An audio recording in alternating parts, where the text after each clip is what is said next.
सुप्रभात। आज हम बात करेंगे राष्ट्रीय शिक्षा आयोग अर्थात कोठारी कमीशन। कोठारी कमीशन जो भारत में समग्र शिक्षा के विकास के लिए कोठारी कमीशन ने क्या रिकमेंडेशन दी और क्या उसका असर भारत की शिक्षा पर पड़ा, कोठारी कमीशन का विस्तृत रूप से हम अध्ययन करेंगे आज के इस वीडियो में। तो स्टार्ट करते हैं। कोठारी कमीशन 14 जुलाई 1964 को डॉक्टर डी.एस. कोठारी की अध्यक्षता में क्या होता है कि डी.एस. कोठारी उस समय अध्यक्ष होते हैं, तत्कालीन अध्यक्ष होते हैं विश्वविद्यालय अनुदान आयोग के। उनकी अध्यक्षता में क्या होता है कि 17 सदस्यीय राष्ट्रीय शिक्षा आयोग का गठन किया जाता है। ठीक है। और जिस आयोग को कहा जाता है कोठारी आयोग। क्लियर? किसको क्या कहा जाता है? आपका कोठारी आयोग कहा जाता है। कि ध्यान रखिएगा कि कोठारी कमीशन का गठन कब किया जाता है। सबसे पहले प्रश्न यही पुटअप होता है। तो कोठारी कमीशन का जो गठन किया जाता है वो किया जाता है 14 जुलाई 1964। ठीक है। कोठारी जी का पूरा नाम ध्यान रखिएगा, Daulat Singh Kothari, doctor DS. Kothari, doctor Daulat Singh Kothari है उनका पूरा नाम। क्लियर? ये उस समय क्या थे जिस समय इनको राष्ट्रीय शिक्षा आयोग के अध्यक्ष का पदभार दिया गया। उस समय तत्कालीन उस समय में ये क्या थे, विश्वविद्यालय अनुदान आयोग के अध्यक्ष थे। क्लियर? कोठारी कमीशन में जो सदस्य थे वो सदस्य आपके कितने थे? 17 सदस्य थे। ठीक है। और राष्ट्रीय शिक्षा आयोग भी इसको कहा जाता है और इसको कोठारी आयोग भी कहा जाता है क्योंकि दौलत सिंह कोठारी इसके क्या थे? आपका अध्यक्ष थे। क्लियर? ध्यान रखिएगा, 3 चीजें आपको महत्वपूर्ण है। कोठारी कमीशन का गठन किया जाता है आपका 14 जुलाई 1964 को। ठीक है। किसकी अध्यक्षता में?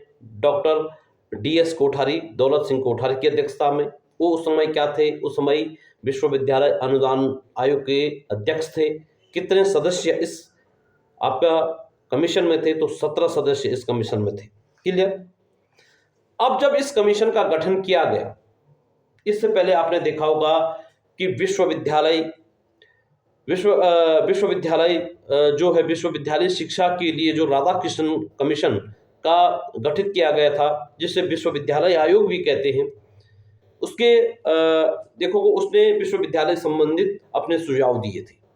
उसके बाद हमने देखा जो माध्यमिक शिक्षा आयोग जो डॉक्टर लक्ष्मण स्वामी मुदालिफ की अध्यक्षता में जिस कमीशन का गठन किया गया था वो माध्यमिक शिक्षा के लिए सुझाव दिए थे। लेकिन कोठारी कमीशन ने जो संपूर्ण शिक्षा के लिए सुझाव दिए थे, जो आपका चाहे वो प्राथमिक हो, चाहे माध्यमिक हो, चाहे उच्च हो, तो संपूर्ण शिक्षा के लिए जिस कमीशन ने आपका सुझाव दिए थे वो था आपका कोठारी आयोग। ठीक है। तो कोठारी आयोग जो है, कोठारी आयोग का हम आज अध्ययन करेंगे। तो ध्यान रखिएगा, कोठारी आयोग जब गठित किया गया था तो हमने पहले भी देखा कि जब प्रत्येक आयोग गठित किया जा रहा है तो उस आयोग के क्या हैं, कुछ उद्देश्य और कार्य निर्धारित किए जा रहे हैं। उसी प्रकार से कोठारी आयोग के क्या कार्य, क्या उद्देश्य निर्धारित किए गए थे, पहले हम पे उनको देखते हैं। तत्कालीन भारतीय शिक्षा प्रणाली का गहराई से अध्ययन करना, उसके प्रति व्याप्त असंतोष के कारणों का पता लगाना और उनमें सुधार के सुझाव देना। जो तत्कालीन उस समय की जो भारतीय शिक्षा थी उस प्रणाली का क्या करना, आपका गहराई से अध्ययन करना। जो उस समय तत्कालीन जो भारतीय शिक्षा प्रणाली थी उसका क्या करना, आपका गहराई से आपका क्या करना कि अध्ययन करना। और जो शिक्षा के प्रति लोगों का असंतोष है, भारत में शिक्षा के प्रति या उस समय की तत्कालीन शिक्षा के प्रति लोगों का क्यों असंतोष है, उसका क्या करना, आपका पता करना। ठीक है। इसके बाद कह रहा है कि उस असंतोष को पता करने के बाद उसमें सुधार के लिए सुझाव देना। क्यों क्या कारण है कि शिक्षा में, पहले तो ये पता करना कि क्यों असंतोष हो रहा है, और दूसरा ये है कि उसमें किस प्रकार से सुधार किया जाए। इस आयोग का ये प्रमुख कार्य था, पहला।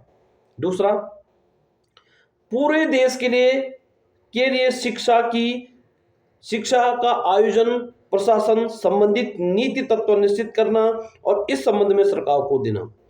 पूरे देश की शिक्षा जो ऐसा है कि संपूर्ण, चाहे वो आपका भारत का जम्मू कश्मीर हो या नीचे कन्याकुमारी हो, पूरे देश की जो शिक्षा है उस शिक्षा व्यवस्था के संबंध में आयोजन, मतलब उस शिक्षा व्यवस्था का संगठन किस प्रकार का होगा, ठीक है, उस शिक्षा व्यवस्था का संगठन किस प्रकार का होगा, उसका प्रशासन किस प्रकार का होगा, इसके संबंध में क्या करना, सरकार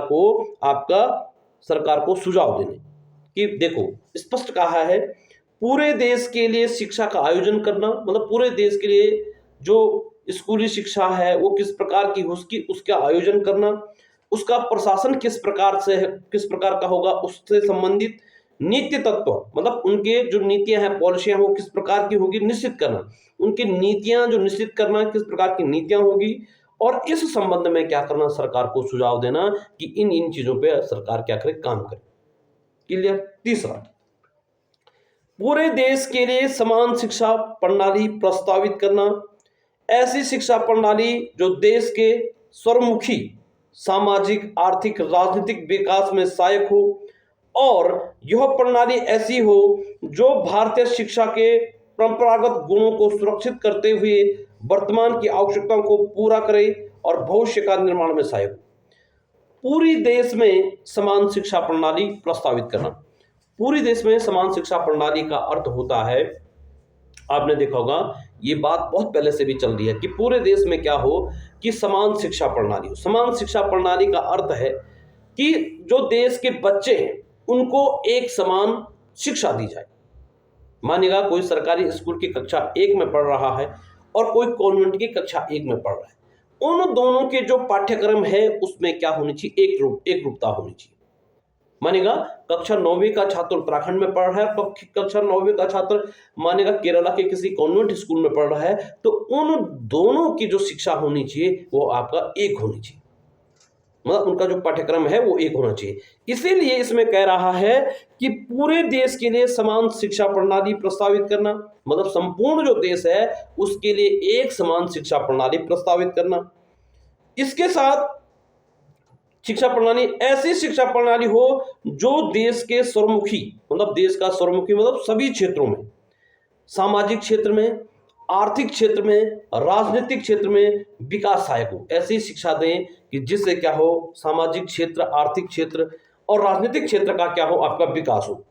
जो भारतीय शिक्षा के परंपरागत, जो हमारी भारतीय शिक्षा के पारंपरिक गुण हैं, जो हमारी शिक्षा के पारंपरिक गुण हैं, उन गुणों के साथ साथ क्या करें कि वर्तमान में शिक्षा किस प्रकार की आवश्यकता है, जो हमारे भारतीय शिक्षा के जो पारंपरिक गुण हैं उनको तो साथ लेके चलना है, साथ ही साथ वर्तमान में शिक्षा में किस चीज की आवश्यकता है इस चीज का समायोजन भी करना, और इसके संबंध में क्या करना, आपका सरकार को क्या करना, आपका सुझाव देना भी क्या था, इसका महत्वपूर्ण कार्य था। कहते हैं कि वर्तमान की आवश्यकताओं की पूर्ति और भविष्य के निर्माण में, मतलब हम भविष्य के निर्माण में किस प्रकार से आज की शिक्षा का योगदान हो सकता है, इसके संबंध में भी क्या है कि सरकार को सुझाव देना इस आयोग का क्या था, प्रमुख कार्य था।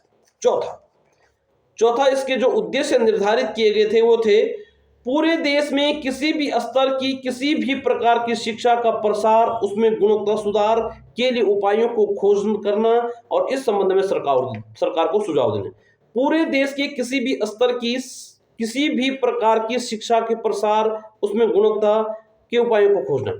पूरे देश में किसी भी स्तर की शिक्षा, मानिएगा प्राथमिक स्तर की है, माध्यमिक स्तर की है, उच्च स्तर की है, उसके लिए कह रहा है कि उस शिक्षा के प्रसार, मतलब उस शिक्षा को कैसे आपका फैलाया जाए, ठीक है, और अगला कह रहा है उसकी गुणवत्ता में किस प्रकार का सुधार किया जाए, उसमें क्वालिटी कैसे लाई जाए, इसके संबंध में खोज करना कि किस प्रकार से इसकी खोज की जा सकती है, क्या किया जा सकता है, उसके लिए क्या करना, खोज करना, और इस संबंध में क्या करना, आपको सरकार को सुझाव देना कि किस प्रकार से शिक्षा के जो मौजूदा ढांचा है उसका किस प्रकार से विस्तार किया जाए, उसमें किस प्रकार से आपका क्या किया जाए, गुणवत्ता लाई जाए, इसके संबंध में सरकार को सुझाव देना भी क्या था कि इस शिक्षा आयोग का क्या थे, उद्देश्य और कार्यक्षेत्र था। तो इन 4 पॉइंटों को लेकर जो है कि वो कोठारी कमीशन का गठन किया गया था, जिसका गठन मैंने कहा कि 14 जुलाई आपका कब किया गया था, 1964 में किया गया था। क्लियर?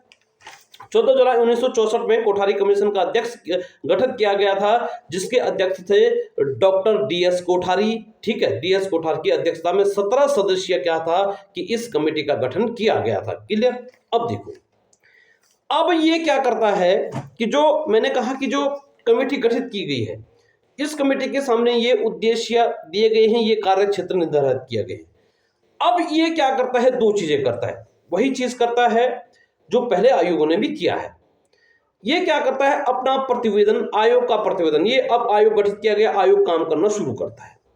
ये क्या करता है कि जब पूरी शिक्षा व्यवस्था को देखने के लिए, भारत की पूरी शिक्षा व्यवस्था को समझने के लिए क्या उसमें कमियां हैं, क्या उसका है, तो ये 2 चीजें, एक निरीक्षण और दूसरा साक्षात्कार।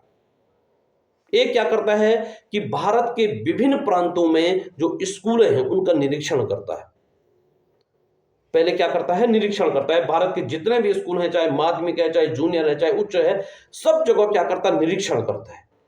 और दूसरा क्या करता है कि आपका साक्षात्कार, वहां पर जो अध्यापक पढ़ा रहे हैं उनसे पूछा जाता है कि मौजूदा शिक्षा व्यवस्था में आपको क्या कमियां लग रही और उस कमियों को कैसे सुधार किया जा सकता है।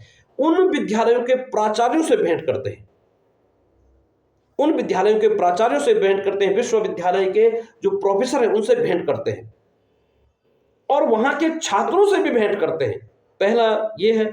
दूसरा क्या करते हैं कि उनसे विचार विमर्श, दूसरा क्या करते हैं कि दूसरी प्रणाली ये क्या करते हैं, वही प्रश्नावली जो मैंने कहा था कि ये माध्यमिक शिक्षा से जुड़े हुए लगभग क्या करते हैं, कुछ प्रश्नों को तैयार करते हैं। माने का 50-60 प्रश्न तैयार कर दिए उन्होंने कि माध्यमिक शिक्षा में क्या कमियां हैं, माध्यमिक शिक्षा को कैसे स्तर ऊंचा बढ़ाया जाए, प्राथमिक शिक्षा का माध्यम क्या होना चाहिए, इस प्रकार के उन्होंने लगभग क्या कर दिए कि प्रश्न तैयार कर दिए।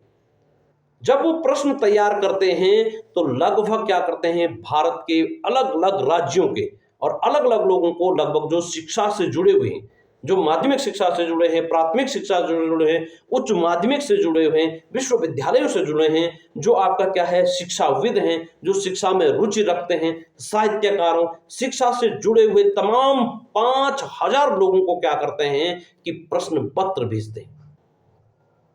कहते हैं कि आप इन प्रश्न पत्रों को भरकर जवाब दीजिएगा। जो उसमें प्रश्नावली तैयार की जाती है उसमें आप क्या करिएगा, इन प्रश्नों के जवाब भेजकर दीजिएगा। जो 5000 लोगों को ये प्रश्न भेजते हैं तो उसमें से साथियों 24 लोग क्या करते हैं, उन प्रश्नों के जवाब भेजते हैं आयोग के लिए। ठीक है, क्या करते हैं कि आयोग के लिए भेजते हैं। इन्होंने क्या किया, एक तो भारत के विभिन्न प्रांतों में जो स्कूल हैं उनका निरीक्षण किया, दूसरा वहां पर जो प्राचार्य हैं, अध्यापक हैं, प्रोफेसर हैं, उनसे साक्षात्कार किया, वहां से छात्रों से साक्षात्कार किया, और दूसरा मैंने कहा कि इन्होंने क्या किया कि 5000 व्यक्तियों को वो प्रश्नावली भेजी, जिसमें से 2400 लोगों ने क्या किया, उस प्रश्नावली को क्या किया, भरकर भेजा। तो इस प्रकार से उनके पास एक बहुत बड़ा क्या हो गया, डाटा तैयार हो गया। उन्होंने सांख्यिकी विवरण तैयार किया, और सांख्यिकी विवरण तैयार करने के बाद क्या करते हैं कि ये क्या करते हैं कि एक विस्तृत विचार विमर्श, सारी चीजों पर डिबेट करते हैं, हर पहलू पर बहुत गंभीरता से क्या करते हैं, विचार विमर्श करते हैं। और विचार विमर्श करने के बाद क्या करते हैं कि एक विस्तृत रिपोर्ट तैयार करते हैं, और विस्तृत रिपोर्ट तैयार करते हैं तो जो सरकार को सौंपते हैं, वो सौंपते हैं 29 जून 1966 को ये क्या करते हैं, सरकार को अपना प्रत्यावेदन देते हैं, अपनी रिपोर्ट देते हैं। और शिक्षा एवं राष्ट्रीय प्रगति, जिसका शीर्षक रहता है शिक्षा एवं राष्ट्रीय प्रगति। ध्यान रखिएगा कि कोठारी कमीशन ने का गठन कब होता है, 14 जुलाई 1964 को। ये सरकार को अपनी रिपोर्ट कब देती है, आपका 29 जून 1966 को। किस नाम से देती है, महत्वपूर्ण, ये देती है शिक्षा एवं राष्ट्रीय प्रगति। जो इनकी रिपोर्ट तैयार की थी उसका शीर्षक क्या था, तो उसका शीर्षक था शिक्षा एवं राष्ट्रीय प्रगति। ठीक है, यह आपका यह प्रत्यावेदन कितने पृष्ठों का होता है, तो यह प्रत्यावेदन जो होता है यह आपका कितने पृष्ठों का होता है? 692 पृष्ठों का होता है। कितने पृष्ठों का होता है? 692 पृष्ठों का होता है, और जिसमें लगभग 3 खंड होते हैं। कितने खंड होते हैं? 3 खंड होते हैं। ठीक है, देखो ये जो समझिएगा इस बात को, ये सरकार को अपना प्रत्यावेदन देता है कि 29 जून 1966 को, क्लियर, 29 जून 1966 को ये भारत सरकार को अपना जो है कि जो इसने रिपोर्ट तैयार की है उसको देता है, और उसका शीर्षक क्या लिखता है? शिक्षा एवं राष्ट्रीय प्रगति। इस शीर्षक से सरकार को क्या करता है? अपना रिपोर्ट सबमिट करता है। क्लियर, जब सरकार को अपनी रिपोर्ट सबमिट करता है तो इसके जो रिपोर्ट तैयार की है, इसमें कितने पृष्ठ होते हैं? तो इसमें होते हैं 692 पृष्ठ होते हैं। कितने अध्याय होते हैं? तो इसमें 3 अध्याय होते हैं। कितने अध्याय? 3 अध्याय होते हैं। अब देखिएगा कि जो प्रथम खंड है, 3 अध्यायों को कैसे बांटा है, देखिएगा इसमें प्रथम खंड मतलब 3 खंड हैं, मतलब 3 अध्याय हैं। प्रथम खंड मतलब प्रथम 3 भागों में बांटा है। प्रथम खंड में 6 अध्याय हैं। जो प्रथम खंड है उसमें कितने अध्याय हैं? 6 अध्याय हैं। जिसमें अब उन 6 अध्यायों में क्या है, देखो, जिसमें सभी स्तर की शिक्षा व्यवस्था के पुनर्निर्माण का सामान्य विवेचन किया गया है। जिसमें देखो उन 6 अध्यायों में क्या है, देखो 6 अध्यायों में जिसमें सभी स्तर के शिक्षा व्यवस्था पुनर्निर्माण का सामान्य विवेचन किया गया है।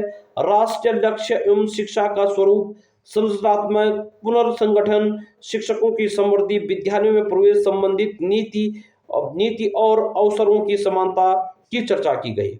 एक एक चीज को समझो। पहला क्या कह रहा है? पहला देखिएगा इसमें क्या किया गया है कि सभी स्तरों पर शिक्षा की व्यवस्था, जो सभी स्तर है वहां पर शिक्षा की व्यवस्था कैसी होनी चाहिए, चाहे वो प्राथमिक है, चाहे माध्यमिक है, चाहे उच्च माध्यमिक है, चाहे कॉलेज है, वहां पर शिक्षा की व्यवस्था कैसी होनी चाहिए। पुनर्निर्माण, उसको पुनर् रूप से कैसे आपका संगठित किया जाए। उसका सामान्य क्या किया गया? विवेचन किया गया। इसके अलावा राष्ट्रीय लक्ष्य क्या है, शिक्षा का वर्तमान स्वरूप क्या है, संरचना, पुनर्संगठन, शिक्षकों की समृद्धि और विद्यालय संबंधित विद्यालय में प्रवेश के क्या नियम होने चाहिए, इसका जो अध्ययन किया गया। और अवसरों की समानता, कि सारे लोगों को समान अवसर कैसे उपलब्ध हो शिक्षा के क्षेत्र में, इसके लिए उन्होंने क्या किया कि पहले खंड के में जो 6 अध्याय थे, उन 6 अध्यायों में उन्होंने इन पर क्या किया? विस्तृत रूप से चर्चाएं की। क्या की? आपका विस्तृत रूप से चर्चा की। दूसरा खंड है द्वितीय खंड। इसमें कितने अध्याय थे? इसमें 11 अध्याय थे। पहले खंड में 6 अध्याय, दूसरे खंड में आपका 11 अध्याय। इन 11 अध्यायों में क्या है? इसमें शिक्षा के विभिन्न स्तरों एवं वर्गों को अलग अलग विवेचन, शिक्षा के विभिन्न स्तर होते हैं, विभिन्न वर्ग होते हैं, उनका क्या किया गया? अलग अलग विवेचन इन्होंने किया।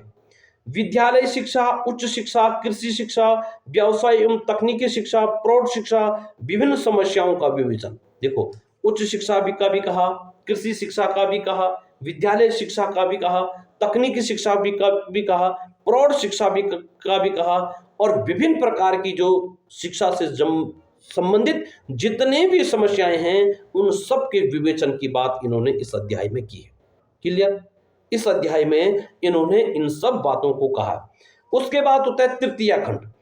तृतीय खंड में केवल 2 अध्याय। कितने खंड हैं? तृतीय खंड में केवल 2 अध्याय हैं, जिसमें शिक्षा का आयोजन एवं प्रशासन, जिसमें क्या किया है? शिक्षा का आयोजन एवं प्रशासन और अर्थव्यवस्था के स्वरूप पर चर्चा की गई है। जिसमें शिक्षा के आयोजन हो गया, शिक्षा के स्वरूप पर चर्चा की गई है, शिक्षा का आयोजन, प्रशासन, अर्थव्यवस्था के स्वरूप पर चर्चा की गई है। अंत में सभी अध्यायों में वर्णित समस्याओं के समाधान, ठीक, अंत में